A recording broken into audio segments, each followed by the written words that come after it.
The road to destruction continued this week, and New Japan held a strange pay-per-view before headed north to tour Hokkaido.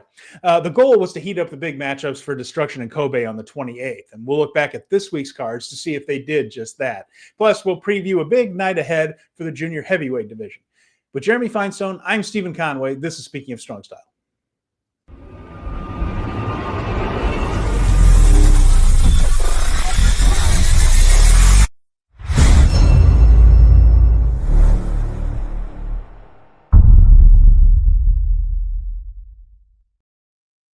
Welcome, everyone, to Speaking of Strong Style, where we discuss the news, issues, and events surrounding New Japan Pro Wrestling.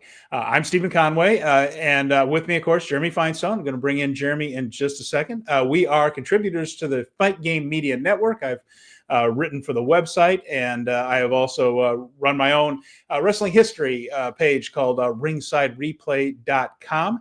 And I bring this up, Jeremy, because we have a new avenue for people to find the show. In addition to our YouTube show and our regular podcast feed, we are also now proudly on the Fight Game Media podcast feed as well. So if you are just hearing us for the first time, we're thrilled. Welcome. Jeremy, how are you feeling this week? I feel bona fide. Do you feel bona fide? I feel bona fide. Yeah, it's pretty cool. It's a great feeling to be alongside the luminaries Paul Fontaine and Garrett Gonzalez, Jeff Hawkins, and such that are already on the feed. Welcome, everybody.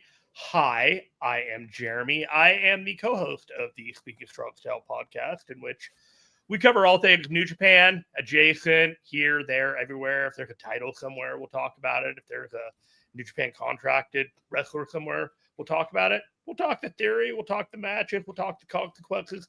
We'll talk the long-term ramifications. Basically, we talk shop about New Japan Pro Wrestling, and that's what we do for 90 minutes every week. And I like to approach it like a nerd. Well, fair enough. And I look at it from a historical perspective, and you get some hot takes here too as well, of course. And so we're going to be speaking about the Shinnichi Champion. I want to make sure I pronounce that right. This is a talk show, a variety show that airs on NJPW World, New Japan streaming service, called Shinnichi Champion. And they had a special event as part of the celebration of the 5-year anniversary of that show. That took place at Korakuen Hall last week. There was a regular, quote unquote, New Japan show at Korakuen Hall. And then they headed up for that tour of Hokkaido, I mentioned earlier. And in Noboribetsu, there was another strange main event there. So we've got plenty to talk about this week, Jeremy. For me, there was a bit of a gap with all these shows, and I did manage to get in some Sendai Girls, watched a little bit of the N1 tournament that Noah had. So I've been keeping myself busy, a little CMLL as well. So I've been sampling other things around pro wrestling before New Japan really kicks off big. There's not a lot of these shows are going to be on NJPW World, so it gives me a little bit of time to catch up. You're a lucky guy. I have responsibilities with Fight Game Media this weekend with the AEW All Out post-show recap with Garrett Gonzalez that'll be airing on Saturday night. So I had to stay up on all the AEW stuff. And then, I got a couple of other things that I got to take care of on the side. So my whole free time there. But if you also like WWE, we also have a WWE WrestlePalooza recap show on Saturday night that's going to be hosted by Keila Cash and Paul Fontaine. So that's the cheap plug to get that out of the way within 5 minutes of the show so Garrett doesn't get mad at us. Plenty of content on the videos this weekend, Powerbomb shows. I don't know if they're going early on Saturday or if they're going to do a recap on Sunday. To me, they should probably do the hot tapes the next morning and talk about everything that happened on their normal time slot. But I don't do their show. And I love their show, and you should check it out whenever it is this weekend. But when we talk about New Japan this week, the one caveat when you're all listening, everybody, is this was not a normal week of programming for New Japan. No, it was definitely not. I mentioned that variety show anniversary special that had some strange matches with strange setups, and then they went a little outside of the box for Noboribetsu as well. Colin is here. Glad to see you, Colin. Zach Minger lets us know, by the way, that this is Rice Krispies Treats Day. Zach always lets us know what kind of weird day it is, what is devoted to it, and Rice Krispie Treats Day. I love the Rice Krispie weird about treat. That? I'm more partial to Rice Krispie like cereal than I am the Rice Krispie treats. Like the Rice Okay. Krispies cereal is like my favorite cereal of all time. I love the snap, crackle, and the pop. It really does happen when you have a crisp. I was old before my time, Jeremy, and my favorite cereal is Kellogg's Corn Flakes with no added sugar. I love the taste of them. The Frosted Flakes are great. I don't know about the Corn Flakes. Too sweet. No. I just like plain. That was my thing when I was a little kid, right there. Like I said, old before my time. I've been informed. We all end up being old before our time if you wait long enough. Fair enough. Yeah. So we did that. I was watching some New Japan wrestlers were in CMLL, Jeremy. Of course, TJP, who has been part of United Empire, junior tag champion. And he and Templario have been teaming over in CMLL through Arena Mexico. And are they defending the titles over there?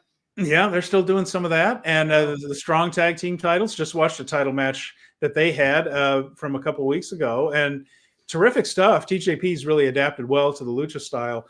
Yoda Tsuji's been over there in recent weeks anyway, not this past week, of course. He's been on tour, but although he was a little bit under the weather and didn't wrestle one of the nights of the tour this week. But yeah, they pulled him on the 17th, I think. Yeah.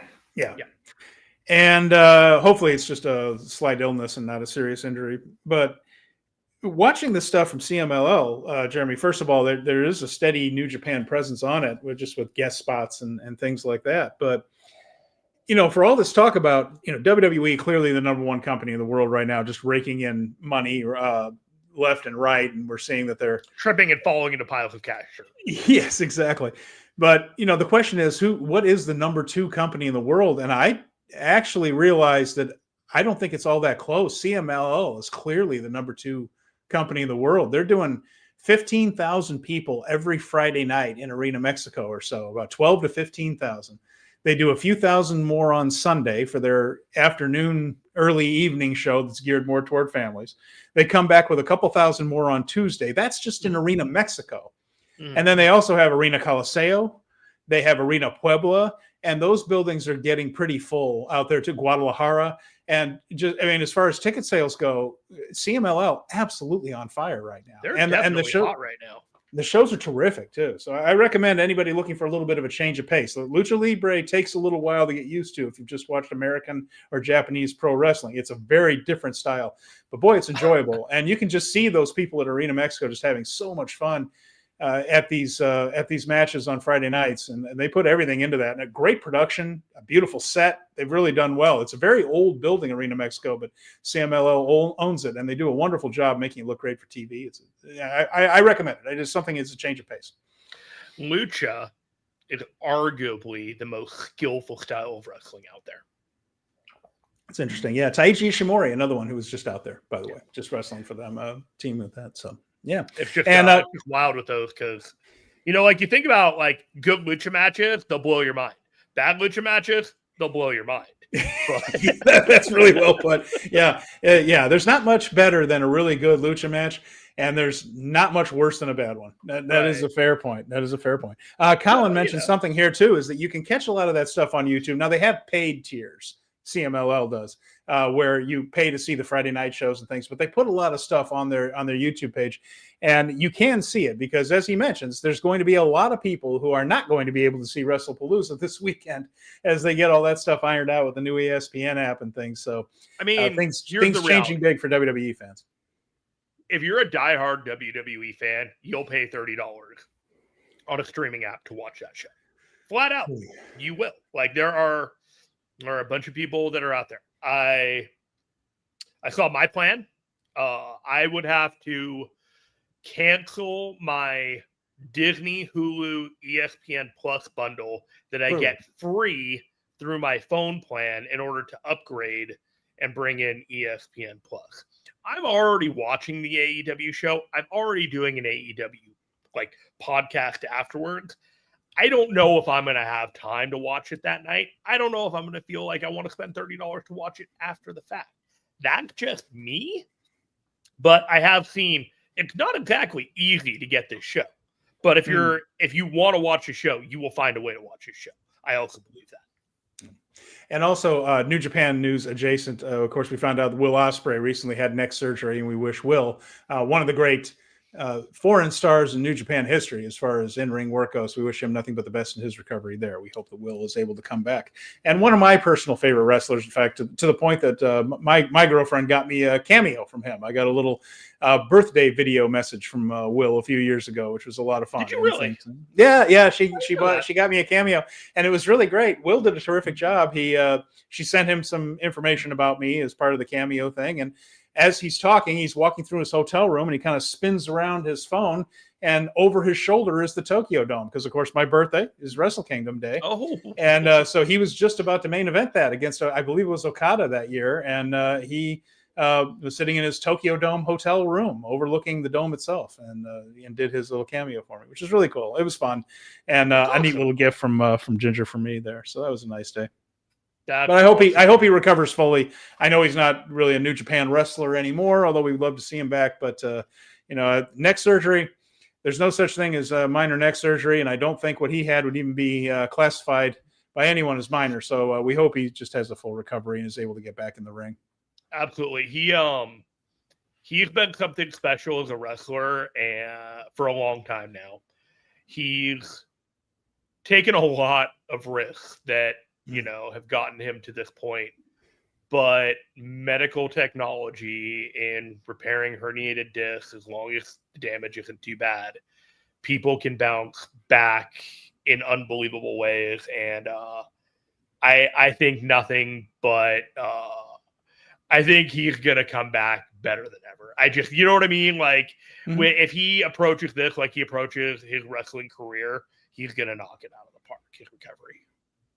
All right. I want to say hello to a couple other people watching us live here. Jeremy Orr. Hello, Jeremy. Glad you're with us. Hi, Maria Graciela Sayas. Hi, Maria. Glad you're with us, too. I'm sure Fernando will be along soon, too. We usually have him around. So we've talked about the WWE PLEs and how they are going through a transition. We had a pay-per-view of our own this past week. And as far as the WWE goes, I'm going to be busy watching Japanese wrestling this weekend, both New Japan and others. So this one was one that you picked up, Jeremy. You ended up getting the Shinnichi Champion show. And we have correspondence about the pay-per-view. So we're going to tell you all about the Shinnichi Champion event. And get this, Jeremy, I'll say this. The attendance for Shinnichi Champion was higher than the regular New Japan Korakuen Hall show on Saturday. So the Friday show, a weeknight show, well, Friday nights, it's still a weekend night, theoretically, but still, people came over there after work, 1,500, and about 100 more than would attend the next night. So Shinnichi Champion. There were a lot of women in the crowd. It was aimed at the ladies in some ways. There absolutely was.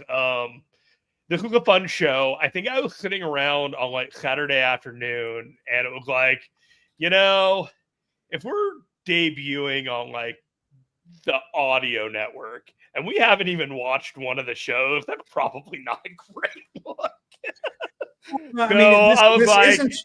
This isn't New Japan canon in the strict sense here. No. None of this stuff really. It's like a Looney Tunes version of New Japan. Like, everybody is playing themselves, but there are aspects of it that are played up exaggeratedly, like different than regular pro wrestling, if that makes any sense. Yeah. And a lot of these matches sprang from conversations that have taken place on this variety show. Mm-hmm. And they'll sit and interview people. Peter from Yujiro Takahashi's, I guess I don't. His valet, I guess. Is she a valet? She was someone who accompanies Yujiro to the ring. He was a pimp, and she was she was one of his ladies. There you go. She played that part. Miho Abe has been on the show. Of course, that was Taichi's muse, his inspiration for so long. If you're going to have a muse or an inspiration, might as well be a Miss Universe contestant, right? And then, a few other host name. That's the one thing that I can never find anywhere. Is that female host name? It's Megumi. Megumi. I couldn't. Yeah. I was failing at this one, and I was like, I looked at the thing. I'm like, I still never got her name. I still never got her freaking name. And she was having the time of her life. Like, it was all her. Like, this was her show. Yeah, and Jeremy, we're going to get to your question in just a second because it's a legitimate one. We're going to talk about this show here a little bit before we get into it, but that's a legitimate one. I do want to bring it up, so we will talk about it. As we move forward here, Jeremy, Kenta Kobashi, one of the greatest of all time, was a part of this thing. Yep. There were a few other weird items that took place. Oh, I have it all here for you, buddy. Well, let's just get to it then. Queued up. All right, so let's get to this. So this was, of course, September 12th, Shinichi Champion event. It opened with a 6-man tag match, and this was Katsuya Murashima, the young lion, teaming with Yoshihashi and Yuji Nagata, which is an interesting matchup, interesting team right away. And they faced Shomakato, another young lion, teaming with two members of the classic Great Bash Heel group. Great Bash Heel going through a bit of a renaissance on this tour here. We're seeing Togi Makabe, Toru Yano, and Tomoaki Honma teaming with each other again after they were a unit way back before Chaos was even formed. In fact, one of the key moments of that was during a feud with Shinsuke Nakamura. Toru Yano turned on Togi Makabe and broke up Great Bash Heel and went with Chaos and Nakamura. And that led us to the group that just disbanded this past year. But Makabe, Yano, and Honma have not teamed together until just recently. Yano and Makabe finally making up after all those years. And this time we see Makabe, Yano, and Kato against Nagata, Yoshihashi, and Murashima. So with Great Bash Heel sort of back together a little bit, what did this look like? This was not much of a match. I think at first they had Honma and Kojima on the mic over the crowd. So like their commentary was playing to everybody. So they were reacting to the commentary of Honma and Kojima rather than, like the action in the match itself. It was a pretty simple match. It was a setup for Great Bash Heel versus Tanahashi later on, where they were just setting up the mood for Great Bash Heel. But the finish was pretty academic. Yoshihashi pinned Kato, and then we were off to the next match. Okay. So they actually had their voices going over the PA for the entire crowd and the wrestlers to hear? For the first match, yeah. Oh, well, okay. Yeah. That's something different. Yeah, they were definitely trying to get people like fired up for, just this is a live show kind of thing, with like we're talking to the ring, the mics are on. They had an interview segment in the ring later on. It was definitely different than some of the stuff we've seen. So the TV production aspect was a little bit different. After that, we had the 10-man battle royal. You wanna let us? Yeah. So let's get this straight here. This was a masked battle royal. So everyone began the match masked, and you were eliminated when you were unmasked. Correct? This is correct. Everybody came out. They all had their white mask with the red paint over the eyes and whatnot. Here's the funny thing. They announced the name of everybody if they come out. So they're wearing the mask and they're like, here's Great Okan. Here's Daiki Nagai. Here's Geto. Here's Matsumoto. Here's Zane J. Here's Jado. Here's Tiger Mask. Here's Hikaru Sato. Robbie Eagles and Hartley Jackson. They literally told you everybody who was in it. Robbie Eagles has got a bandana around the outside of his mask. Nice. Okay. So Tiger Mask has a mask over his Tiger Mask. So it was basically played for laughs. You knew exactly who everybody was. And honestly, I said in the end it was probably going to end with Great Okan somehow in the finish, and that's exactly what happened. But we'll get to there at the beginning. So it starts out with Okan yelling at all three of the young lions, Matsumoto, Daiki Nagai, and Zane J, because he wants to fight Matsumoto.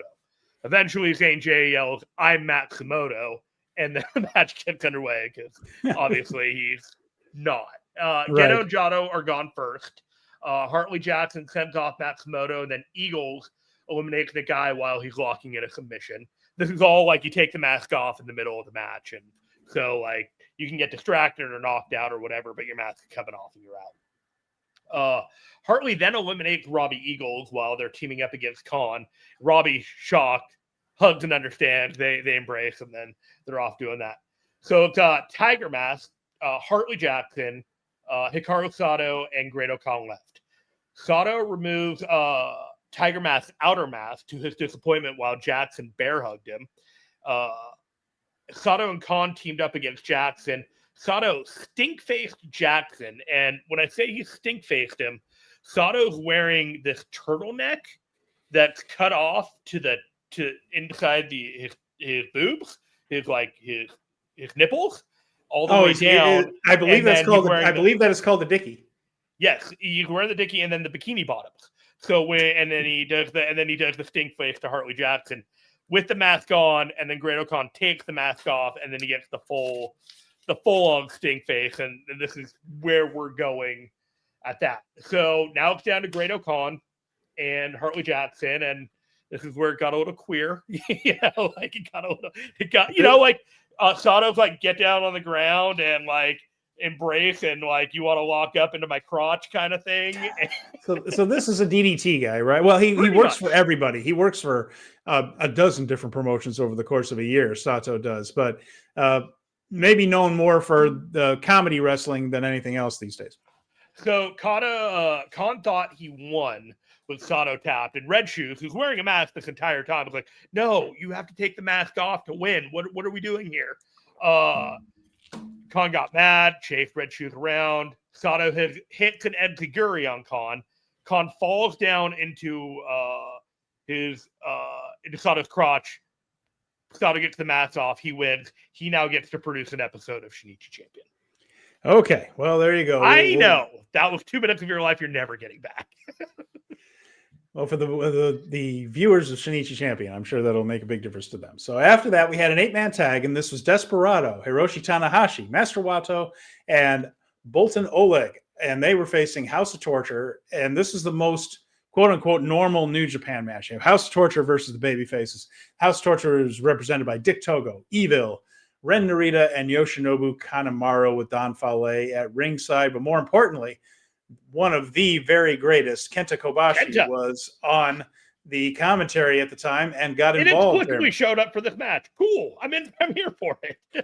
Anything Kenta Kobashi does is fine with me. This is seriously one of my all-time favorite wrestlers, along with Misawa. So. I was like, what the? Okay, sure. As a matter of fact, behind me, let's see, right there, that is his autograph. Fantastic. Burning behind me is his autograph on my wall behind me. This is one of the all-time greats, one of the 4 pillars from All Japan Pro Wrestling. Given the workload that Tanahashi had this weekend and everything going on, you'll be shocked to know that the video package and the before and after the bell stuff going on in this match was longer than the match itself. Okay. This was all set up for Hontai feuds, including Despy and Wato not getting along with each other. They had a hostile tag. Kenta ended up getting involved to dispatch House of Torture outside before Tanahashi was able to submit Dick Togo with the half crab. Fun for what it was. Not, you want to see what Kenta Kobashi get involved in a match and have a fun little go around. Sounds great to me. Kenta Kobashi is known for a lot of things. The Burning Hammer was a move that he pioneered, but he was also known for his chops. And the heels in this match were tripping over each other, trying to get into a position to take a chop from Kenta Kobashi. Evil managed. I think who else got in there? Kanemaru, I think it was, or Togo, or something like that. Several members of the House of Torture got chopped by Kenta Kobashi, and it's one of those things where it's like taking a Stone Cold Stunner. If you can, you got to do it, right? After that, we had a match. Now, okay, we had this one. Match. It was the handsome match, and these are the people that present this show. And I mentioned Peter and Miho Abe and some of the guests and things that the show is for the ladies. And this is one. This is the Handsome Rambo, where the men who have been pointed out as being particularly handsome by these female guests were all thrown into a Rambo match. And, of course, we laughed about the wording of this because they played a little bit of a rib, and that they said all of these handsome men and show will be in this match this week. So tell us about this one. So this was not the full listing of people in the match. Okay. We ended up getting more, and there was a video package in which Peter and Megumi... Well, for the folks that are listening to us, let's read off the people who are announced. I was getting there. I was setting everything up. You can't always see where Megumi and Peter were all listing off their names, and so they start out, and Megumi has like, yo, and then Hiromu's listed as the next person in the match. Then we get El Phantasmo. Okay. Peter chooses Show. straight up in the video package. Masatori Yasuda is then picked by Megumi. And then finally, Gabe Kidd is picked into this match as well. Gabe Kidd. All right. Oh, the heartthrob he is. The heartthrob that he is the final entrant that was not in the advertisement. So we start with this match, and the time bomb music comes out, and Hiromu comes out. But Hiromu's gone full Bugs Bunny femme with his outfit. He's got eyelashes and dark eyeshadow and lip gloss, and he's wearing like his whole outfit, but he's all made up and totally feminine. So he's just coming out and he's playing it up. He's walking around the ring. Women are going mad, and they're just like, they're screaming and yelling, and they're like, this is the greatest thing they've ever seen. Eventually, he goes right up to Aaron Wolf and starts freaking him, just like grinding up on him. And Aaron Wolf is he's just trying to keep a straight face for this thing. He's just like, God help me get the camera off me like right now. So Joe is next. He's wearing one of those like ski masks that you see the eyes and the mouth, like the House of Torture are inclined to wear when they're like jumping people. He's out there. He's like, I refuse all of this. I am not doing any of it. You all can go to hell. I am not. No, we're not doing it. And he walks straight to the back. The next person out is Sho, and he grabs is Yo, and he grabs Sho back out. And Sho is just like running, and he can't even, his shirt's like torn. He's trying to get his shirt back on. And then Yo is wearing his nurse's outfit from the Shinnichi Champion show. So he's already like in his whatever role that he does in this show as the nurse. And he's got his stethoscope, and he is gonna get this stethoscope on Sho.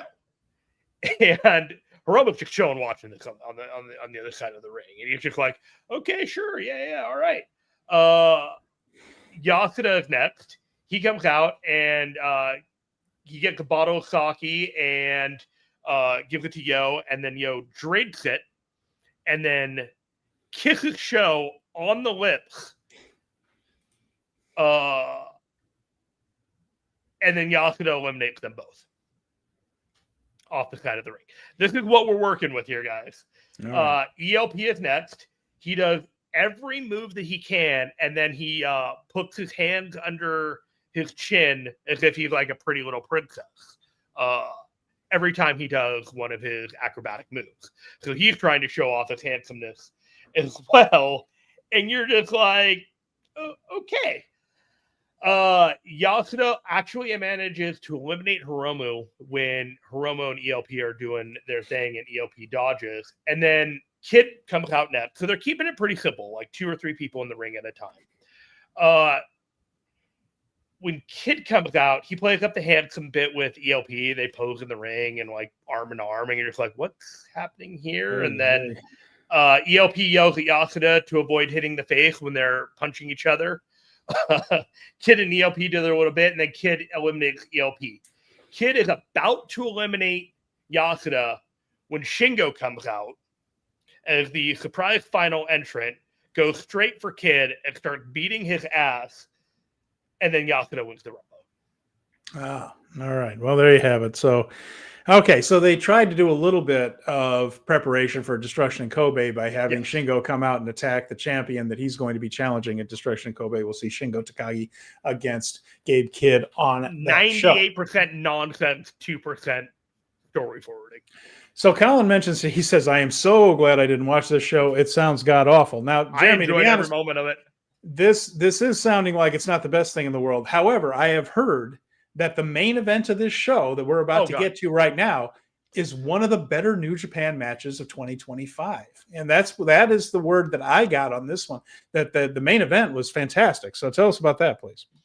Well, there was a skit where Yo falls ill at the hospital, and Makabe has the yips as a surgeon and can't save him.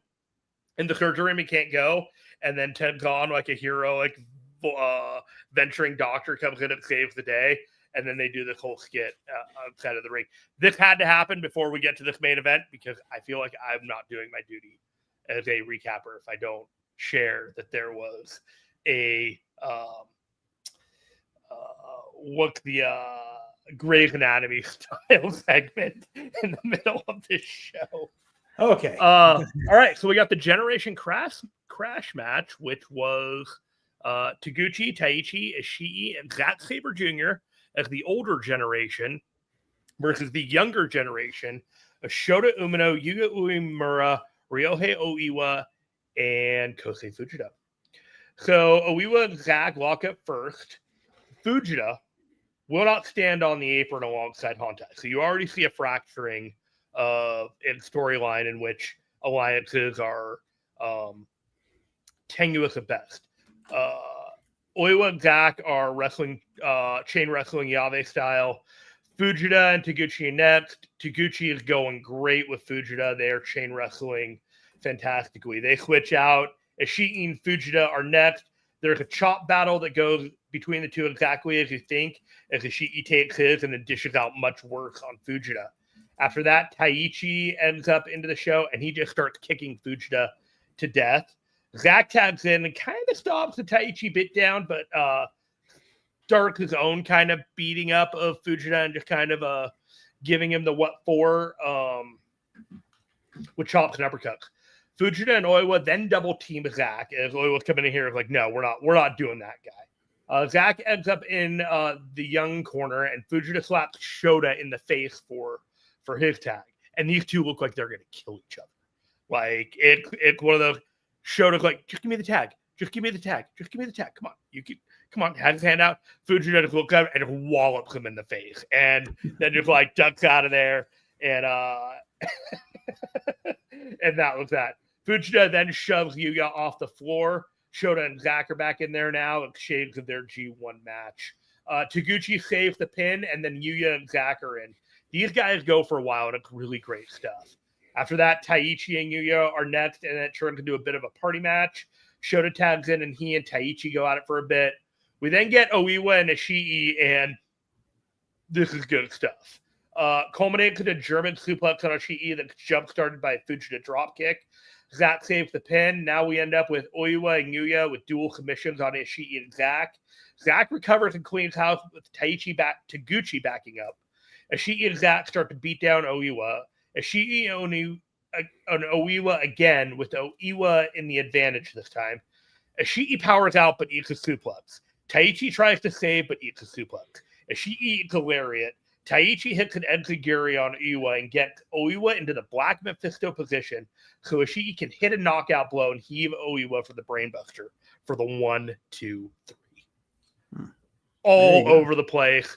Everything had deliberate like matchups, and they set the groundwork for a lot of where these guys stand with each other for the next 6 months at the very least. Well, cool. All right. So, yeah, all around just rave reviews for that match. Just people really loved it. And when you look at who's in it, it makes a lot of sense. There are a lot of tremendous workers in that one. So I'm glad at least that show, after doing a lot of silliness and a lot of comedy, it sounds like that was entertaining as it was. Sounds like everybody enjoyed the show. And then they put on an absolute barn burner of a match to finish it off. That's a pretty nice way to spend an evening at Korakuen. Yeah, they spent a little bit of time, everybody kind of jaw-jacking, but all 8 people were around the ring and in the ring for a considerable amount of time after this match. So definitely extra credit to watch. And if they're not re-cementing this, what happened on this show, on like a typical New Japan show that you don't have to pay for, I think they're making a mistake. Okay. Before we get to the Korakuen Hall show, the regular one, back on New Japan style shows and not this anniversary show for the variety program, I wanted to mention something that Jeremy asked a little bit earlier, because I think it's something we've discussed in the last few weeks here, Jeremy. He says, Jeremy Orr is writing this. I've been a wrestling fan my whole life. I'm going through my whole life. I'm going through burnout as bad as I ever have. Any advice? He says, I have not been watching lately. He mentions he's over 40, so someone who's probably been watching wrestling a hell of a long time. But he said that he's going through a bit of burnout right now. And we've talked about this a little bit. Right now, I'm taking a break from United States-based wrestling. Right now, I feel like WWE isn't quite speaking to me at the moment. And not that I think it's awful, not that I think it's all going to hell or going downhill. It's just not speaking to me right now. I'm just not interested in watching it. I see a lot of their TV, and it just doesn't feel like a whole lot's happening. There's matches happening, but it just doesn't feel like there's much there. AEW has almost the opposite problem, that there's 2,000 things happening and none of them mean anything to me. It's just too much happening, and I don't think they have any real stars, and I just don't find the booking compelling at all. And I've taken a break from it. I don't know. I asked Jeremy here in the chat, though, is that you aren't enjoying what you're seeing? Is it too much to watch? Because one of the things is, if you're a completist, you're in big trouble, because there's just too much programming to follow everything. And that can lead to burnout in and of itself, even if you like what you're watching. And I guess my advice would be, at this point, go ahead and take a break if you need to take a break. If it is, watch wrestling because you enjoy it, because it's fun to follow the stories and the characters and watch these athletes do amazing things. If that's not bringing you joy, it's okay to take a break from it. It honestly is. Or pare it down. One of the things I did was, I'm just going to take a break. It's happened to me before, by the way, with this, where WWE or F, as it's been over the years, and things just wasn't doing things for me. I just wasn't into it. And so I took a few months off, and almost always something brings me back. With this right now, I am really enjoying, as much as anything, Stardom. I just think they're having a really good run right now. Mari Gold just had a really good tournament. And I have pared it down to just watching the stuff that I'm enjoying. I mentioned CMLL, the Friday night shows on CML. I think it's okay to dink and dunk a little bit, Jeremy, and just watch a little bit of this, a little bit of that. Find something that is that brings you joy, that makes you just think, oh, this is fun again. I have fun watching this. Because sometimes with all this programming and the sheer volume of shows, if you are someone who's a completist, it can overwhelm you. And it starts to feel like work instead of fun. Like, oh, I got to watch 3 hours of SmackDown, and then 2.5 hours of Raw, and and you end up getting stressed out that you aren't current on all this stuff. It's okay to take a break. It's okay to just find something that you enjoy and just catch a little bit of it in there. And you can put pressure on yourself to see so much that it can take away your enjoyment of it. And I just think it's okay to take a step back. And because if you get to a point where this thing that has been a hobby of yours and it's fun, it starts to feel like homework. Yeah. Then don't be afraid to dial back. They'll still be here. These companies will still be there when you get back, and it's okay to refresh yourself. When we were all younger, there wasn't nearly the amount of wrestling product at our disposal nearly 24/7. We were in a situation of, oh my gosh, if I could just watch wrestling all the time, it would be like a dream come true. But too much of something that you love is not always a good thing. And you absolutely are getting burnout. Hell, I'm burnt out on like pro wrestling as a whole right now, but it's a balance thing, like there's an ebb and flow. Like there are times where I'm consuming piles and piles and piles of comics, and then I just burn myself out, and then I like put it away for a while, or I'll go like crazy on a video game, and then I'll burn myself and like put it away for a while.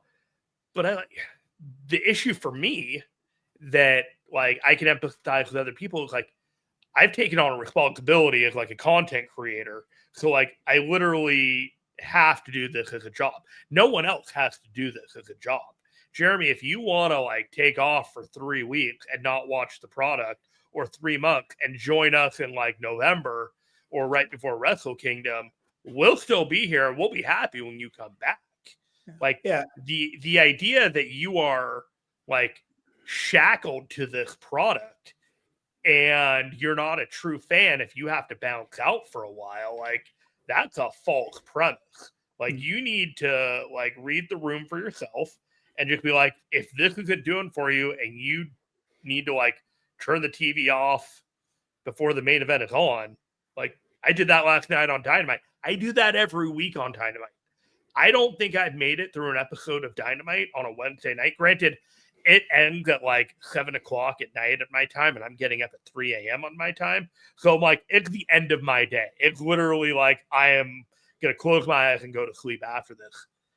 But I'm also, I don't owe this show or owe anybody the responsibility of making sure that I watch Dynamite the night it airs, or watching any of these New Japan shows like the moment that it airs. I'm not getting up at 2 a.m. in the morning and watching this stuff live. Sometimes I'm already up and it's like, well, I'm already up, I might as well. But it's just one of those, you need to find in a world that constantly is asking and begging and advertising for your attention, for your money, for your span, for anything you have, you are able to make that control of what you choose to dedicate your attention to. And if pro wrestling isn't it right now, trust me, I get it. There's a lot of the stuff going on in pro wrestling that's making it very easy for me to be like, you know what, I'll see you in a couple months, guys. Yeah, and I'll say this. Jeremy says that the stupid stuff is driving me crazy. It takes me out of it. Okay, that's very fair. That's very fair. There's a lot of stuff like that for me too. Absolutely. Here's a little bit of advice that you asked for here. I mentioned taking a break from the stuff that's not bringing you joy. Maybe not take a break from wrestling, but how about, because everything is available now somewhere. If you have Peacock, they have the archives. For me, sometimes I need to go back and touch base with the wrestling I fell in love with. So when I get frustrated, I have been talking about how I'm going back and just watching all these shows from the same week as it goes along, World Class, Mid-Atlantic, and Mid-South, because they have the archives on Peacock from 1983, 84, 85. That's kind of when I started really falling in love with wrestling. When I get frustrated, I'll go back and watch the stuff I fell in love with. I'll go back and watch World Championship Wrestling from 1986 as they're building the Great American Bash Tour. I'll go back and watch 1983 or 84 Mid-South when the Midnight Express revolutionized everything with the Rock and Roll Express and the Junkyard Dog and Butch Reed are feuding, and Bill Watts, the Von Erichs and the Freebirds. This is the stuff that when I would look at the wrestling magazines at the grocery store while Mom was shopping, that I would just think this is the coolest thing in the world. And I was a little kid. I'm not going to say that I'm sitting there in my living room feeling like I'm 8 or 9 years old again. It's not quite that, but I can kind of get back into, oh yeah, this is what I love about this stuff. This is why I fell in love with this in the first place. Yeah. Like maybe go back to that. With the familiarity. Maybe go back to that and touch base again with the old stuff that you fell in love with. And then, then like I mentioned, take a little dink and dunk, watch a big show, something that a company puts all their might into. Just watch one of the biggies and then see if it grabs your attention again and gets a little momentum up for you. Sometimes weekly television can be a slog for the companies as well. It's not easy to fill that much airtime. So maybe just pick a big event where all their eggs are in that basket and watch that and just think, oh yeah, all right. When we build up to something and it hits, then this is enjoyable again. It can get your momentum back. That's a little advice right there. Maybe touch base with what made you fall in love with it in the first place. Nostalgia's a hell of a drug. And right now, Colin mentions the same thing. He said, I'm the same regarding DDT, Stardom, haven't watched any of their shows in ages. And he said, but his favorites right now are some of the smaller women's companies, Marvelous, Sendai Girls. Both of those are doing terrific stuff. Marigold and TJPW. So Colin's definitely getting his money's worth out of his Wrestle Universe subscription, and that's terrific. So, there's a lot of good stuff out there, but you got to find something that works for you. And CMLL does that, just brings joy back as you just watch these tourists and things that are watching Lucha for the first time, just be like, wow, look at what that guy just did. And sometimes I see so many Tope con Hilos, I forget they're really impressive. And then you watch other people react to them and you just think, oh yeah, that's right. This is actually really cool. And not everybody has seen 10,000 of them. So help me anyway. All right, so shall we move on to the Cork and Hall shows for this week, Jeremy? I'm with you, buddy, all the way. Let's do this. All right, we're going to move through these a little quick because there's a little bit of Bill going to Destruction in Kobe, but there's not a whole lot to it. At Cork and Hall on September 13th, I mentioned a little bit underneath the attendance. Actually, not even 100, a little bit less than that, but still less than what Shinnichi Champion drew, but very, very similar, very similar. Back at Korakuen Hall, the opening, we got the time limit draw for the Young Lions. Matsumoto and Zane J still haven't had a decision between the two of them. and they're up into the teens now as far as time limit draws go as the tour has progressed. I mentioned Great Bash Heel teaming up here again with Tiger Mask, Makabe and Honma teaming with Tiger Mask to face Murashima, Yasuda, and Kato. So that's the Young Lion match. Matsumoto and Jay are the newest Young Lions. These are some of the more experienced ones. This match was nothing except worth it for Chris Charlton's story about Hirooki Goto being told by Jushin Thunder Liger and Tiger Mask that your excursion is not going to be in Mexico after all, Hirooki. We're going to send you to Africa. I forgot about this story. And I was like, are you kidding me? And Liger and Tiger apparently sold this to the point that Hirooki Goto told his parents that I'm not going to Mexico after all. They're going to send me to Africa. He's going to have to go take and get his shots for malaria. And yeah, you got to go get all your shots. And he came into the doctor to get all of his shots, and that's when they told him, no, you're just going to CMLL. Relax. And Colin asking, was this show on World? Yes, this one was on NJPW World. This one was. So. This had English. And Japanese commentary. The next show only had Japanese commentary. Yeah, Chris Charlton was there with the ELP on commentary for this one. So ELP was on something on this show, man. yeah, he was pretty mellow. He was chilling. He was. Anyway, that other than that, it was just your basic the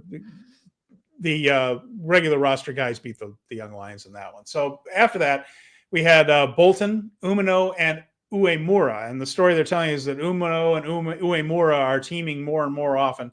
And they're facing House of Torture here. Dick Togo, Don Fale, and Evil. Yuya won with an armbar on Dick Togo. It was fine, but no real plot point on this one. Just a six-man tag. Any thoughts on these early matches, Jeremy? Or want me to just keep going? Not really, other than Bolton Oleg trying to slam Fale. Yeah, and that's what they're building to for their never openweight match, is that clearly Bolton is going to do something very strong and very impressive on Don Fale once they get to Kobe. If he can slam Fale shoulder to the ground, he'll get the 1, 2, 3. After that, we have the War Dogs. This is Finlay, Gabe Kidd, Geto, and Taiji Ishimori against Daiki Nagai, Hiromu Takahashi, Shingo Takagi, and Yoda Tsuji. You can tell by Daiki Nagai's appearance in this match who was going to take the loss in this one. Not bad, not great. Again, these do have some energy here to them. Usually the unaffiliated crew and the War Dogs at least bring a little bit of intensity to their stuff, and they're trying again to put some steam on that Shingo Takagi Gabe Kidd global title match. So there was a little bit of energy to this one here for probably the first time in the show that the guys were really actually working hard. Yeah, look, you don't miss Finley until you don't see him very often. Yeah. But when he's back, he's definitely a shot in the arm for the entire promotion. And I got to give him credit for that one. After that, we're building the tag team title match. So it's Clark Connors, Oscar, and Yuto Ice. So the Knockout Brothers facing Taichi, Taka Michinoku, and Tomohiro Ishii. Again, not bad. Yuto Ice in particular, not doing a lot. We've seen him do more as Young Lions, so they are establishing the brawling part of his persona, and they're certainly holding back for that tag match in Kobe. They're not doing a ton.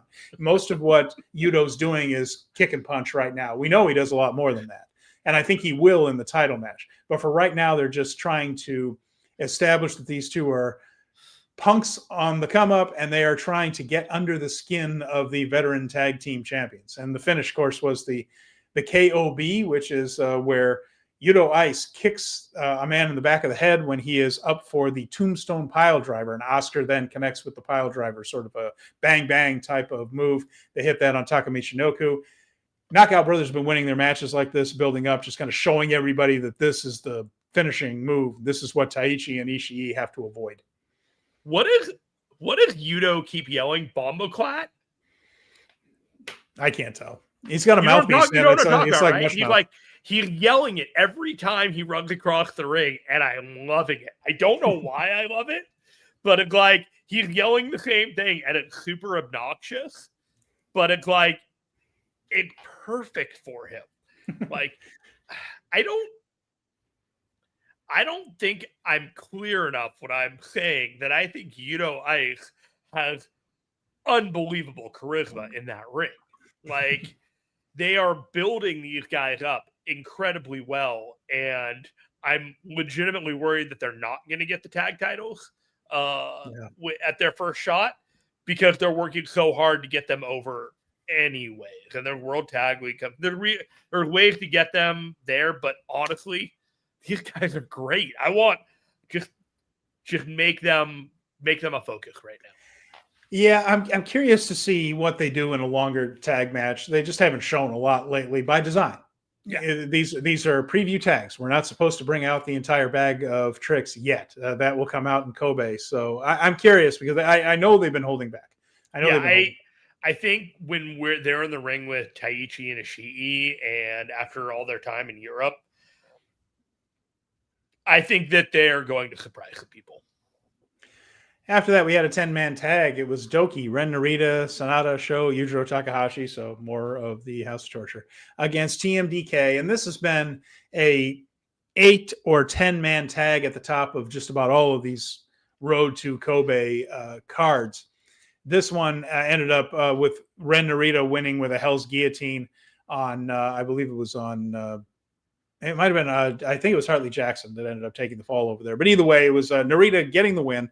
And then there was a beatdown on Zack Sabre Jr. after. Eagles and Fujita, who are challenging Doki and Sho, they took a butt whipping afterwards as well. So putting heat on that. Narita needs to come out looking strong on this tour running up to Kobe, because he's just with the way he has been booked. I'm not talking about a commentary on him as a pro wrestler. I think he's very talented. His character needs that buildup. He pinned Zach in the G1, but after that I don't think that Narita had all that great of a G1, because he's kind of hamstrung by the House of Torture stuff. So he needs to look as good as possible, because I think at the moment he's one of the weaker world title challengers, and he needs to look strong going into Kobe, and they try to do that here. I legitimately forgot until you reminded me. You said weaker challengers. I legitimately forgot he was challenging. Like, I was just looking straight towards Takeshita on the 13th of October. So that one's on me, I think. I'm not sure if they've done a terrible job building Ren Narita or treating him like a lame duck, like title contender, but I have already looked past him. Well, yeah, and it's important that match, King of Pro Wrestling, is when Takeshita gets his title match, and that's in mid-October. And Destruction in Kobe is at the very end of September 28th. So there's only a couple of weeks between those two shows. We're used to longer distances between major shows, and this time we're getting something a lot tighter. So we'll see how that pans out. But yeah, it doesn't feel like there's a lot of steam on Narita, so they're trying to do that. And then the main event was the Never Openweight Six-Man Tag Team titles on the line. It was a title match, but didn't feel like one. I'll explain in a second. It was Master Wato, Toru Yano, and Yo facing Desperado, Hiroshi Tanahashi, and Ryusuke Taguchi. This felt more like a preview tag for Desperado versus Yo than it did a title match. It just didn't seem like the trios title was... It felt like two preview matches. A little bit, because you have Wato and Tanahashi as well. Yeah, I suppose. Although I don't think anybody really thinks of that as a major one, except maybe Wato, who understands that it's a big deal to face Tanahashi one-on-one. But this wasn't much. There wasn't much to it. It was okay. Wato defeated Taguchi with the Vindaval, and it just felt like a preview tag. Did not feel like a main event. Didn't feel like a title match. I want to give Desperado credit. He's one guy that seemed to be working pretty hard on every show that he was on this weekend. Far greater than some of the people that he was in the ring with. Yeah, that's true. And you know, we've talked about it before that we feel like Desperado sometimes has been the MVP of New Japan Pro Wrestling as a whole in large chunks. Certainly Goto had his run earlier this year, and that is not to be ignored, of course. But there have been stretches where Despace kind of carried the company as far as maintaining some interest in there, and he's doing everything he can right now with a rather depleted cupboard. Yeah, he's just doing. He is being a company man, and just every match he's in, he's giving it everything he's got, and I don't know. He may not be a junior heavyweight forever, even though he wants to be. There's a lot of guys that just want to stay at the junior heavyweight level, but guys like Desperado, he may end up needing to just be a guy on the heavyweight part of this New Japan roster. This again. This again. Nothing annoys me more than just like, here's a guy that's great at what he does. He should stop doing it. It's asinine. I hear you. It's just one of those like. As soon as somebody's good, as soon as somebody's a great junior heavyweight, make him a heavyweight. Stop doing what he does well. He wasn't suddenly a great junior heavyweight. He's been a great junior heavyweight for the last 5 years. Yes, exactly. I'm just looking carrying the division.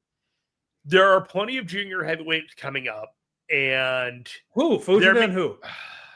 Fujita. We got all these young lions coming up. You still got Doki in there. If Takahashi never wants to go up, like he's going to be there as well. I don't know. We've seen Desperado is a very, very big star in my opinion, and they may ask more of him one day. I'm not saying he should. I'm saying they may ask more of him. Well, his title matches are already main eventing. In fact, we're going to preview some of that here in a little while. But after that Korakuen Hall show, they headed up to Hokkaido. This is the tour they do. They did one last year, by the way. They did some of these towns anyway, including Noboribetsu, which has a connection to Toru Yano, and Yano was the focus on this. Worth mentioning, by the way, that in that match with Tanahashi, got a little bit of Yano as the heel Yano. He beat down Tanahashi afterwards, hit him with chairs, drug him out of the ring, and we saw a little of that Great Bash heel version of Toru Yano. When they went to Noboribetsu, we got a much bigger sampling of that. So, first of all, this one was up in on the coast, up in Hokkaido, and about 1,000 people at the show, which is down about 20% from the same town last year for the Destruction in Kobe tour. So we can go a little bit of apples to apples right there. It was the same tour, same town, and about 20% down, which makes me worried a little bit for what Destruction in Kobe is going to be like. They had 4,500 for Destruction in Kobe last year. See if they get to that number again. I'm kind of thinking it's going to be a tougher go this time. We started off with the Rambo.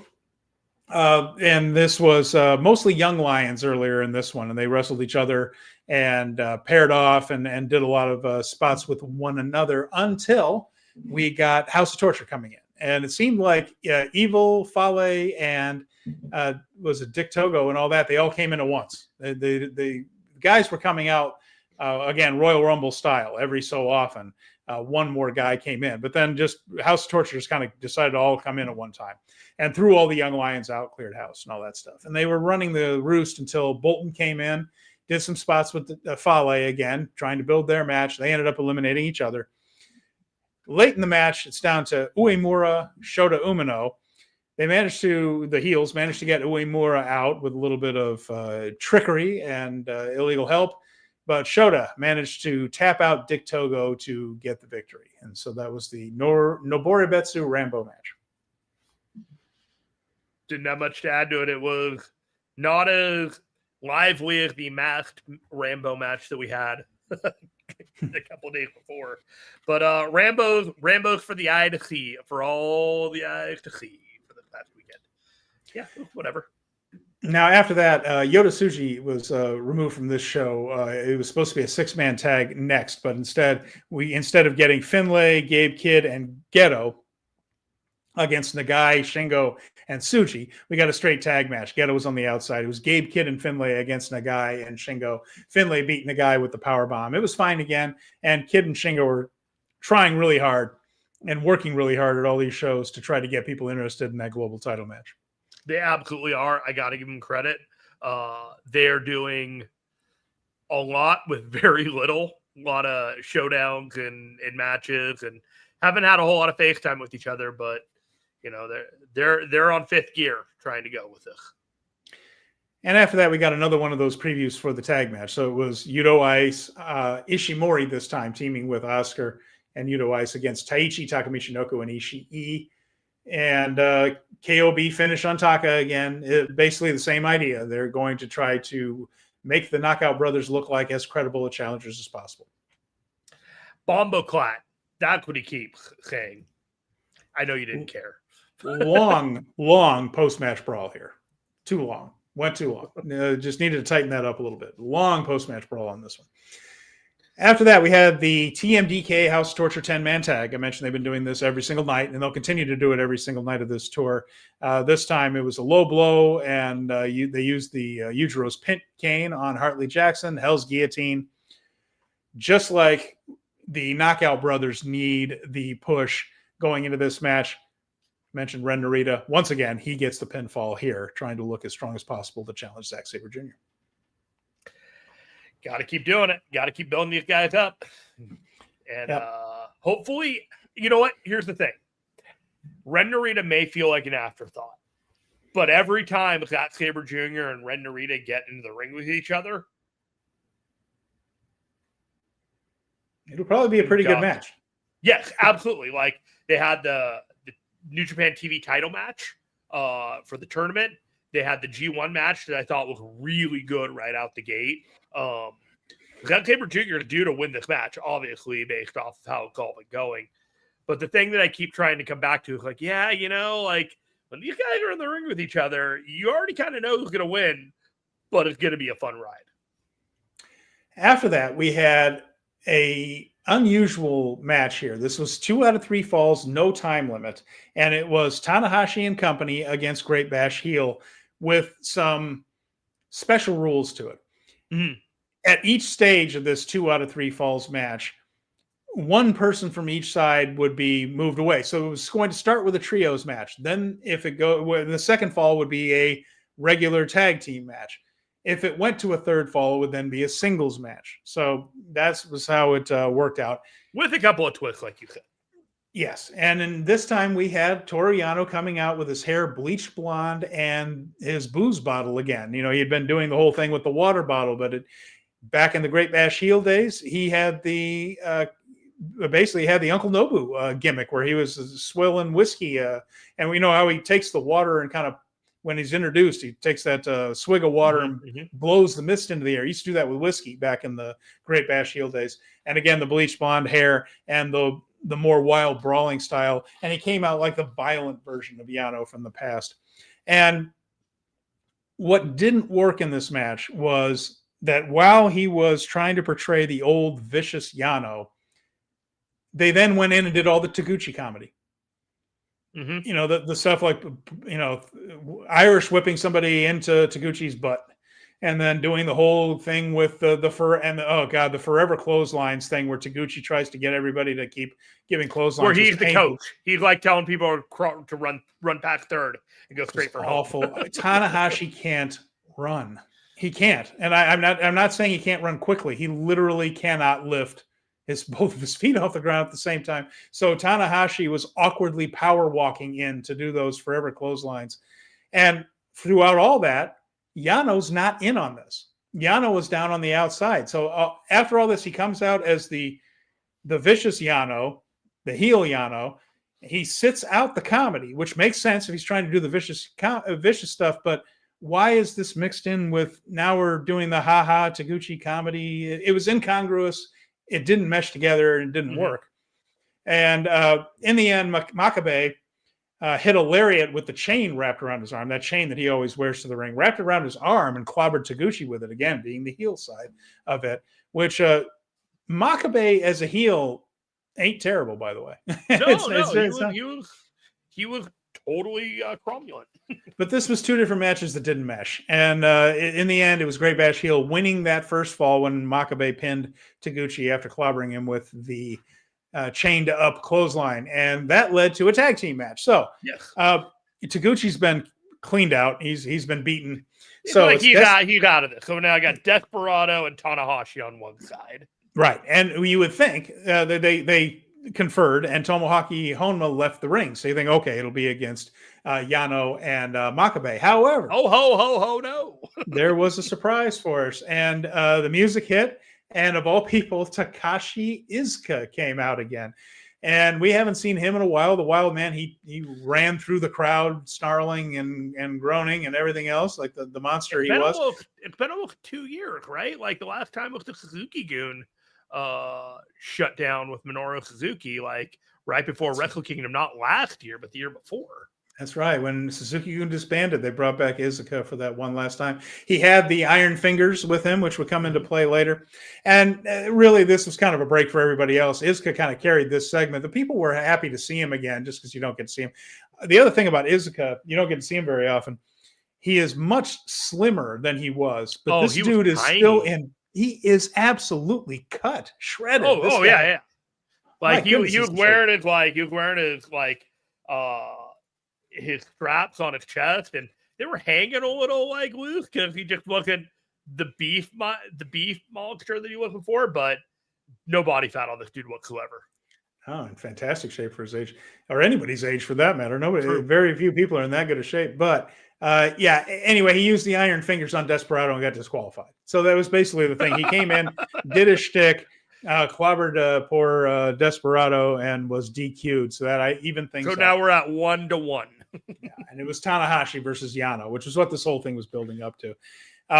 It wasn't good. Tanahashi just went about 15 minutes longer than the whole thing should have gone.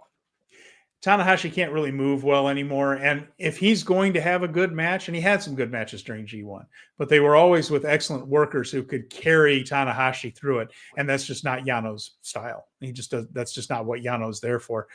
Yano doesn't even really wrestle anymore. So it was a bit of a slog there at the end, just two guys who really can't wrestle trying to. And then he hit a high fly flow. And then afterwards, Jeremy, they were buddies again. Like right after that, they just dropped the whole thing in Great Bash Heel after clobbering somebody with a chain, and Yano coming out and doing all this stuff with the bleach blonde hair and the whiskey and swinging chairs all over the place. They were just all friends again. Now, Noboru Betsu is the part of Hokkaido that is named Toru Yano as its ambassador, which, that's the sash that he wears during his long introductions when he's Goofy Yano. He is was a tourism ambassador for Noboru Betsu. So there were pictures in the ring afterwards with government officials from the area who have kind of named him the ambassador of this area. And so he goes from being the old heel to getting pinned and then just getting up and just going, oh, that was fun, wasn't it? I don't think any of this worked. I thought this was clumsy. It was clunky. It was a weird mix of heel and comedy. And I just think it was a mashup that didn't sound good together. I think they had an idea in their head to pay tribute to something of Tanahashi's past, and it fell flat. They needed a guy, so they got Taguchi, and Taguchi just did his like funky butt weapon stuff instead of like kind of take it seriously. And he's had a couple matches the last couple of days where he was wrestling legitimately and seriously, and it could have required a bit more of that, but there were a lot of smoke and mirrors, and there was, this was get pops from the crowd rather than work the crowd into popping. You know what I mean? Like it was getting the cheap and easy pops tonight. It wasn't like we're gonna give you something you're never gonna forget. Okay. And so that was the Noboru Betsu thing. The tour continued around Hokkaido with house shows that are not on NJPW World, in Asahikawa and Kitami. They were all preview tags outside of maybe a Young Lion singles match at the beginning. But again, just strictly preview tags. Same type of stuff we talked about. Knockout Brothers getting wins. Ren Narita usually getting wins. Sometimes Zach would tap out a member just so they could have a babyface finish at the end. But for the most part, just house shows, strictly house shows, not available on World. There are a couple more of those. On September 20th, they're in Yakumo. And then Kuriyama on Sunday, September 21st. Jeremy's asking why 2 out of 3 falls. I guess so that they could bring in Iizuka as a surprise to everybody.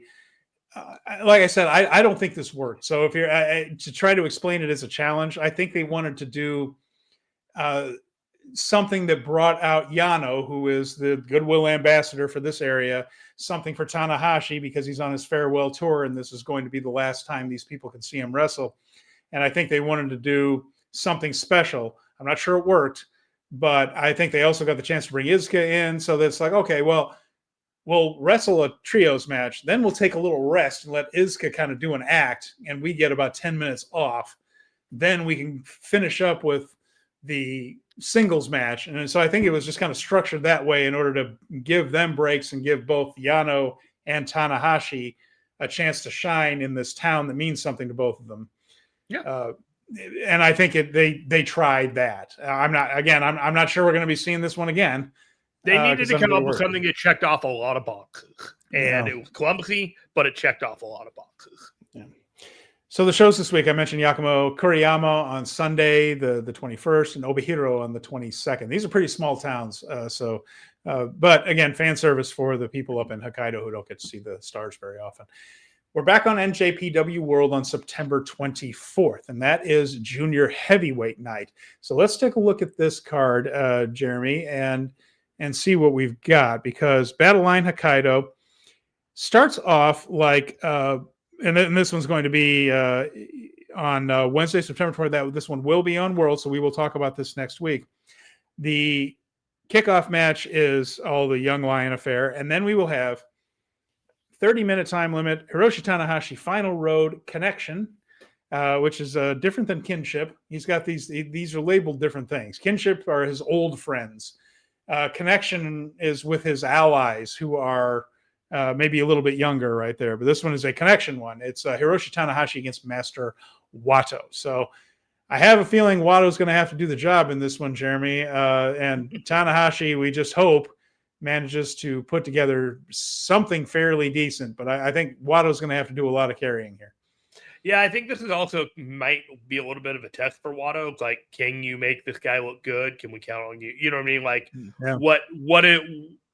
What are you able to do with this guy to make him look good? Because we're in the point of the year where it's not about making Wato look good; it's about making Tanahashi look good going to Tokyo. That's an interesting point, Jeremy, what you just brought up, because sometimes I feel like in matches Wato can defer too much to his opponents in that he will sell and maybe not assert himself. This is one where Tanahashi's going to lead the match. He's the veteran by far, right? And he should be leading the match. Wato needs to take the initiative, though, and he needs to be active and he needs to push the action because Tanahashi just physically can't. Mm-hmm. And so this shouldn't be a thing where Wato lays on the mat and sells, which I think sometimes he does when he's in with a senpai. Wato should be like, Tanahashi should be selling the majority of this match, and Wato's got to be like pushing the aggression.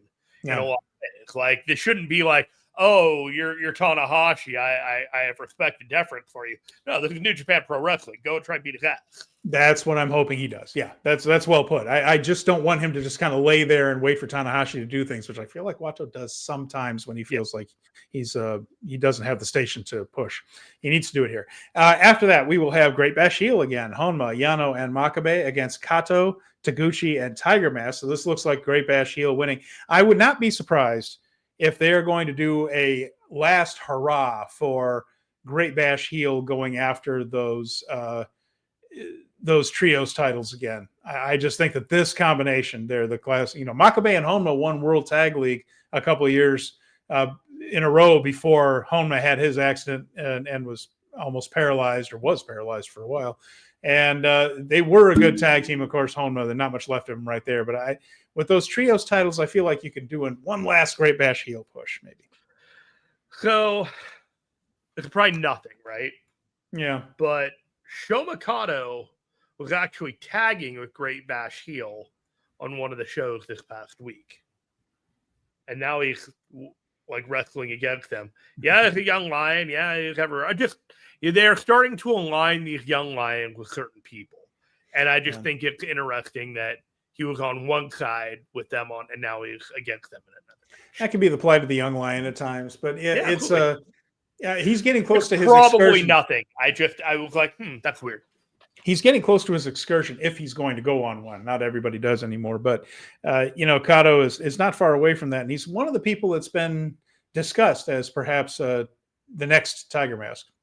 So I know this one's called, the current one is Tiger Mask 4, but there have been other Tiger Masks that have come and gone since this guy's been Tiger Mask. So it's a bit ambiguous as to what number he would actually be. But there's talk about he's one of the people that might end up being. It's funny. I look at this render when you say that.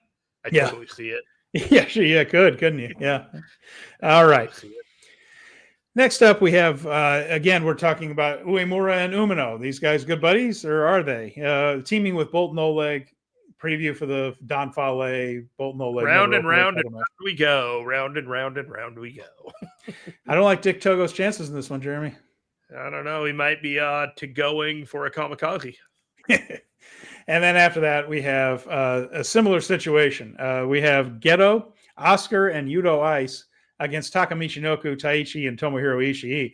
I guarantee you, nobody involved in that tag team title match is getting pinned in this one. It's either going to be Taka or Geto. And they finally got all four of these guys in the ring together. Taichi, Ishii, Bombaclat, Yudo Ice, and Oscar. Well, we've seen it a couple of times now. We saw it in Noboru Betsu, and we've seen it in a couple of ways. But it'll be a lot of Yudo Ice going after Ishii, the tall guys, Oscar and Taichi going at Taichi's tall for the New Japan roster anyway, and Oscar's just tall. So I did think it was funny, Ishii jumping up in the air to headbutt Oscar in the collarbone. That was entertaining to me. That entertained me. I am entertained by all things Ishii and Yudo Ice and Oscar.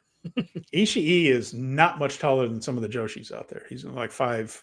No, I've heard people say 5'4", and that looks really generous to me. Really, he's a short king, man. He's a short king. built like a fire plug, though. All right. After that, we have the unaffiliated crew: Hiromu Takahashi, Yota Tsuji, and Shingo Takagi against Ishimori, Finlay, and Gabe Kidd. And again, it's a preview match, so they're not going to pull out all the stops. But considering the caliber of the wrestlers involved, this might be one of the better matches of the night. Yeah, I'm really hoping that we get this is the go home show for the big Destruction Kobe on the 28th. So whatever it is, like, you better sell it to me tonight, and that's what I'm hoping for. And then we have TMDK against House of Torture. So that's Narita on one side, Zach on the other.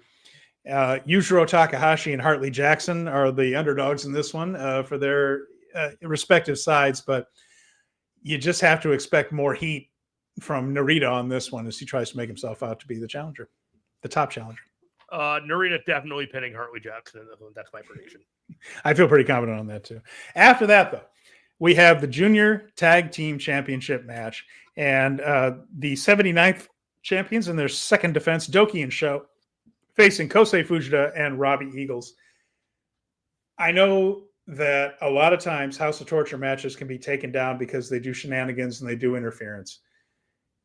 If they minimize that, I know there's going to be some of it. If they minimize that, this match should be outstanding. What do you think about a title change here? You can do it. You can do it anytime with these tag team titles because the junior titles bounce around all over the place. And the question is there going to be another title defense before they go into Junior Tag League? Because Junior Tag League starts at the end of October. I think October 23rd is the first one. I don't know if there's going to be another Junior Heavyweight Tag Team title challenge as part of the King of Pro Wrestling build-up or the show itself. Don't know. But part of the story they're going to tell in Junior Tag League is which of these two teams do you want to have the belts and be the target in Junior Tag League? I kind of think that Sho and Doki fill that role a little bit better, whereas you're rooting for Fujita and Eagles to get back up there, perhaps, especially if they get totally screwed. Hit them with the pipe or, do something that doesn't just bury them, something other than a clean finish. So if it were me, I would have a screw job finish over here so that Eagles and Fujita go into the tournament saying, we're going to get back up there and get you guys for that. But you could switch it right here as well and have Eagles and Fujita as the reigning champs going in. You could. It can go either way because these titles bounce around so much. there's a couple logistical things that I've been thinking about that you might want to keep in mind when I'm thinking about this. One, Okay. I'm pretty sure that Zack Sabre Jr., I feel like, is going to drop that title on the 13th. And so they like parity with their belts, and they like to spread these things around. If these guys win the belts, that kind of gives Fujita something after losing the title shot after winning Best of the Super Juniors. They can go in with the titles. Number two, I firmly believe they're running back Doki and El Desperado at Wrestle Kingdom again. I would hope so. If you do that, you kind of need to get those belts off of Doki earlier rather than later in order to protect that win-loss optic in which he's going in there. If he loses the titles now because Sho loses the pin, you can minimize the amount of pins he takes going into Best of Super Junior Tag League. You've got a babyface team that you know you're going to have a great match with no matter what at Wrestle Kingdom with these two guys, with Robbie Eagles and Kotei Fujita. It just might be the time to do it. Yep. And there's a lot of little things with how the roster is going to need to shake out going into Wrestle Kingdom to maximize the best card, that getting the tag titles off of Doki might be a good idea. Okay. Well, you make a lot of good points there. We'll see how that one turns out next Wednesday. And the main event will be the IWGP Junior Heavyweight title. Desperado in his 8th defense. He's on a V7 already, Jeremy, in the books, looking for V8, going up against Yo. And I think he's going to get it. This will probably be a terrific match. I don't know if Yo is the right guy to unseat Desperado, especially because, as you talked about, there's a match with Doki that kind of needs to happen after the way things took place at Wrestle Kingdom last year, where Doki had that early injury in a match that all of us were really, really looking forward to. So I'm sure Yo's going to do well. He's a terrific wrestler. I just don't feel like he should be taking the title from Desperado here. Yeah, I think they have like an insane win-loss record against each other. Like, Yo has a lot. Desperado. Let me check real quick. Yeah, no, you're right. He's beaten Despe more than you would think he has. He's like, Desperado's like 1-4 against him or something like that. Yeah, it's strange like that, but you're right. Yeah. Let's see. Yo. Yeah, Desperado is 1-3 against Yo. And it's always been inside like tag matches or Best of the Super Junior, like one of those singles matches in there. It kind of feels like when the title's on the line, Desperado should be the guy to win that match. The last time they had a IWGP Junior Heavyweight title match was at Dominion in 2021. The rest were singles matches that Yo got the leg up on him. So should be pretty interesting. If I had to predict, I think Desperado holds on to this, but I think this is probably going to be a pretty good match. All right. Well, we will be back next week to talk about that. The only other piece of news we got this week came from Ninja Mac, who mentioned that he was going to be he would not be appearing in the NJPW Stardom historic crossover in Guangzhou because they were going to China. He said, "I'll work harder and get better to come back one day." That doesn't sound super bizarre. Yeah, it sounds like he was uninvited in some way on that.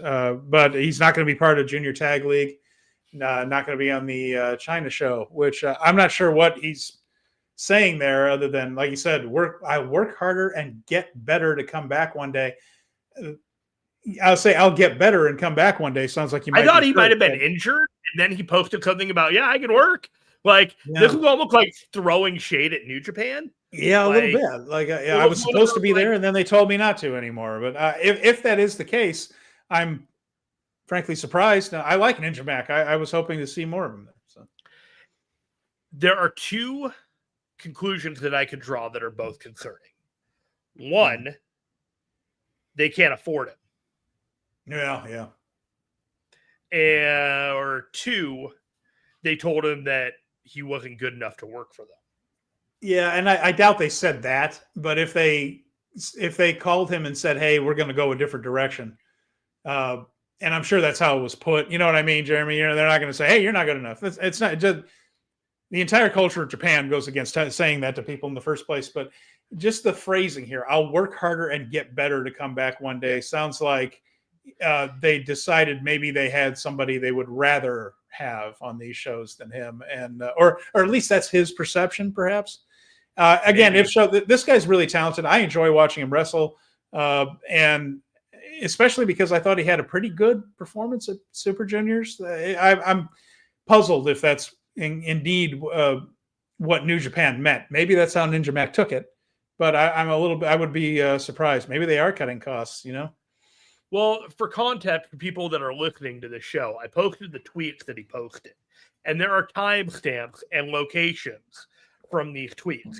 And the first tweet, his apology to the Japanese fans that he's been pulled from the New Japan shows, is almost at noon on September 17th from Tokyo. Yeah. Okay.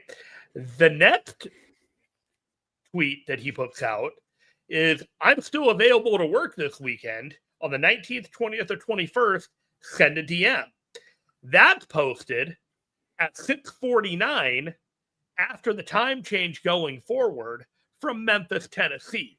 So he had an entire plane flight for him to think about what his next game plan was. He literally sent one tweet leaving Tokyo, and he got off the plane, and he sent another tweet like, well, I got to keep moving forward. I got bills to pay. I'm still a pro wrestler. Good for him. Go get that hustle and grind. And that is the strange thing with the time difference is you leave Tokyo, come back to the United States, and you get back around the time you left. It's kind of a mind screw for you. It's the same day and around the same time that you left in the first place. Of course, the opposite, going over to Japan, an entire day vanishes. I got one last question for you before we wrap this up today. What's that? Since we just talked about potentially New Japan not having money to bring in outside talent, this may end up being moot. But would you bring Andrade into New Japan Pro Wrestling? He's been there before as La Sombra. Mm-hmm. And in fact, he participated in the G1 Climax one year as La Sombra. I get the feeling he would probably want more money than he would draw. So unless he were willing to come in and work fairly cheap, I'm not sure he would. I'm not sure he would. Where else would he go? Well, yeah. There's the question. That's also the thing. Like, maybe he doesn't have a price tag that he really can. You know what I mean? Like, if they can negotiate a price is right and he rehabilitates like his image, like they could use each other. I don't know. That's what it is. Would you do it? Well, the question is, if he left AEW on bad terms, and he's going back and back and forth with MJF on social media. Leave AEW on bad terms. He fully went out like honest with Tony Khan, and there's more of an aspect of Tony Khan being burned by bringing in former WWE talent, and so he falls into this kind of. It's a litmus test for Tony Khan to bring him back. So if he's not welcome back at AEW, does he go to TNA? Does he go to CMLL? Does he go to New Japan? Where do you rehabilitate to get an opportunity again? I think CMLL is the best landing spot for him. He was a big star there. A big star there. And he could go back there and make a big splash if everybody is willing to work together well. He is. I think he even came back at some point when he was with AEW. I remember Charlotte when they were still together, of course, and she had her knee surgery somewhere. Yeah, she had been in Arena Mexico and things. So if that door is open, I'd take it because there's real good money to be made in CMLL, and he was a big deal. I mean, he's one of Los Ingobernables. Yeah. The original. He was one of the Ungovernables. Yeah, he and Roosh and that whole crew. So that would shake things up on Friday nights. And I think now they're drawing very well anyway. But if you can get another star, you can't have too many. And that would be the place to go if possible for him. And again, I don't think he would come cheap. So that would be an obstacle for New Japan. I think CMLL is the most likely landing spot, especially this back and forth with MJF. MJF holds one of CMLL's 50 titles. Could happen. Yeah. All right. Well, that's all I got. Just a reminder, we're going to be doing the AEW and WWE, the All Out and WrestlePalooza post shows after the respective broadcast finish airing on Saturday. We'll be back next Thursday at 5:30 p.m. Eastern to do another episode of this show. Steven, why don't you get us out of here? All right. So we will be back at the same time next week to talk about the show from Hokkaido, the junior tag team titles and the junior heavyweight title. Plus, we will preview the big one, which is Destruction in Kobe, and talk about any other news that comes up. So I want to thank everybody who joined us here live on YouTube, and to anybody who's listening to us later on either the Fight Game feed or our regular feed. We appreciate your time. Thank you for spending it with us. For Jeremy Finestone, I'm Stephen Conway. This has been Speaking of Strong Style, and we'll talk to you again real soon.